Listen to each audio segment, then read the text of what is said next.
Captain Jake Morrison stood frozen in the crystalline chamber, as two beautiful alien women knelt before him in chains.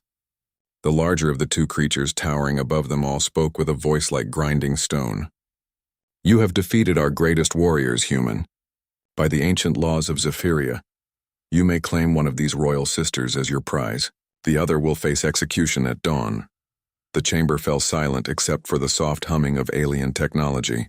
Jake's heart pounded as he looked between the two sisters. Both had the signature blue-tinted skin of the Zephyrian race and elaborate silver markings that seemed to glow under the chamber's strange lighting. Their eyes held depths of intelligence and emotion that made them seem more human than many humans he had known. The sister on the left had longer hair that cascaded like liquid starlight. Her name was Lyra, he had learned during the battle. She was the warrior princess who had led the final assault against his ship.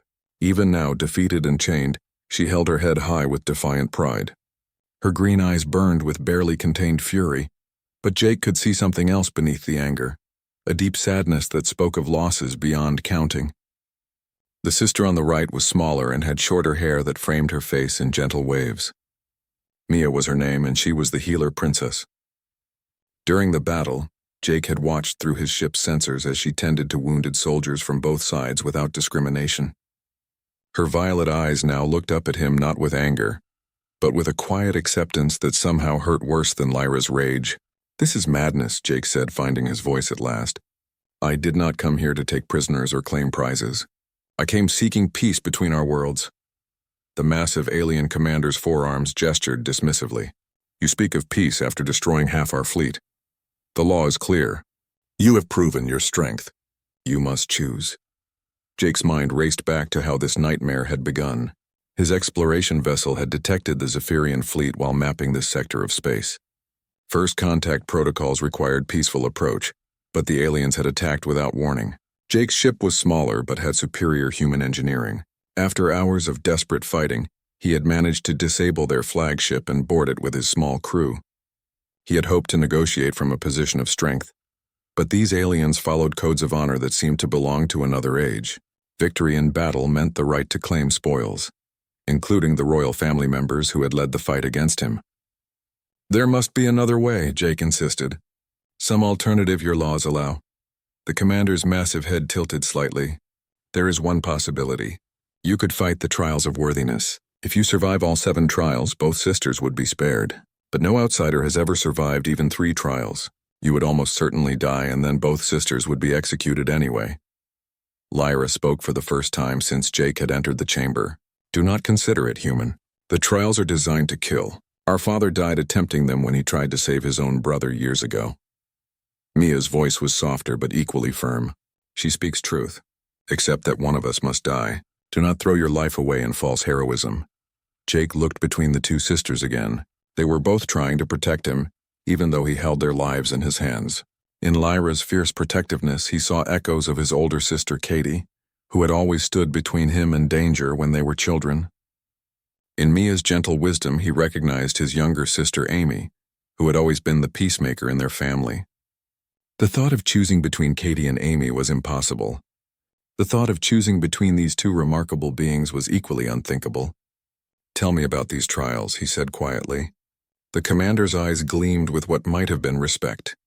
"The first trial is the maze of echoing sorrow, where you face manifestations of your greatest failures. The second is the chamber of burning truth, where you must answer questions while withstanding pain that breaks minds. The third is single combat with the Guardian of Shadows, a creature that has never been defeated." "And the other 4 trials?" Jake asked. "No challenger has survived to face them in 300 years. Their nature remains mystery." Jake closed his eyes and thought of home. Earth seemed impossibly distant now. His crew was waiting on his ship, probably wondering if their captain had lost his mind. His sister Katie was probably worrying about his long silence from this deep space mission. Amy was likely telling everyone that her big brother would find a way to make things right because he always did. But how could he make this right? There was no good choice here, only terrible ones. "How long do I have to decide?" he asked. "The moons will align in 6 hours," the commander replied. "The execution must take place then, according to our sacred calendar. You have until then to choose or to begin the trials." Jake opened his eyes and looked directly at both sisters. "I need to speak with them privately." The commander gestured to his guards, who stepped back but remained within sight. The massive alien leader himself withdrew to the far end of the chamber, giving them space to talk. Jake knelt down to bring himself closer to the sisters' eye level.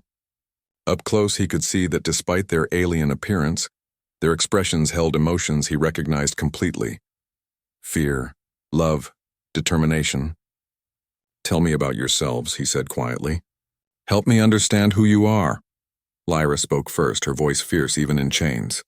"I am the protector of our people. I have trained since childhood to defend Zephyria from threats. I chose to lead the attack on your ship because that is my duty." "And I am the healer," Mia added. "I have spent my life learning to mend what others break, to cure what others cannot heal. I did not want this fight, but I could not abandon my sister." "Do you have families, others who depend on you?" "I have a daughter," Lyra said, and for the first time her voice cracked slightly. "She is only 5 years old in your terms. She is being raised by our aunt while I serve in the military." "I have no children," Mia said, "but I oversee the healing centers for our entire world. Thousands depend on the treatments I develop." Jake felt his heart breaking. A child would lose her mother. Thousands would lose their healer. No matter what he chose, innocent people would suffer. "Is there truly no way to challenge these laws?" he asked. "No precedent for mercy." The sisters exchanged glances. Finally, Lyra spoke carefully. "There are old stories of the bonding ritual. In ancient times, when a warrior from another world proved themselves worthy, they could become blood-bonded to our royal house. But it has not been attempted in 1,000 years, and the requirements are impossible," Mia finished. "The warrior would have to demonstrate mastery of our 3 sacred arts: combat, healing, and wisdom. It would take years of study." "How long do the trials take?" Jake asked. "If you could somehow survive them all, each trial must be completed within 1 day. 7 days total." Jake's mind began forming a desperate plan. "What if I could prove mastery of your sacred arts during the trials themselves? Would that count?" Both sisters stared at him. "You would have to fight like our greatest warriors, heal like our most skilled physicians, and solve riddles that have puzzled our wisest scholars for centuries," Lyra said. "And you would have to do it all while facing mortal danger." "The trials are not meant to test those skills," Mia added. "They are meant to kill challengers through pure ordeal. Using them to prove mastery of our sacred arts would be—" She paused, searching for words. "It would be like composing poetry while being struck by lightning." Jake stood up and walked to the chamber's window, which looked out over the alien city. Spires of crystalline metal reached toward foreign stars. Somewhere in that city, a little girl was wondering if her mother would come home. Somewhere, people were suffering from ailments that only Mia could heal. He thought about his own sisters again. Katie had always said that the hardest choices were the ones where doing nothing was worse than any action. Amy had taught him that sometimes you had to take impossible risks for the people you loved.